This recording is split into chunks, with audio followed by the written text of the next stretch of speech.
Isa pang host ng It's Showtime, magpapaalam na rin. Kaloka nga, at parang sunod-sunod ang pagalis ng host sa programang It's Showtime.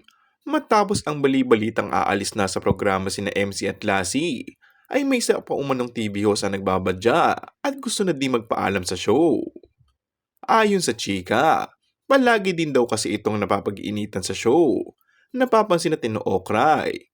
Well, normal nga ang okrayan sa show, pero minsan daw ay sumusobra na ang okray sa nasabing TV host.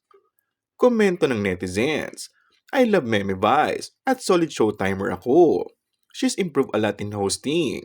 She's a good singer and she's even took dance lessons to improve her dancing.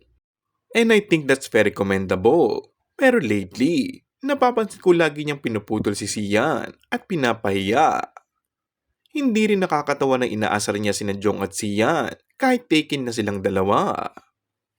May mga nagtanggol naman kay Meme na ganun lang daw talaga sila ni Sian pero super love daw ito ni Vice.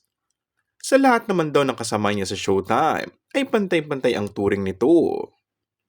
Mukhang hindi naman daw aalis si Sian, lalo pa at malaking tulong din sa kanyang karir ngayon na lumalabas sa TV araw-araw.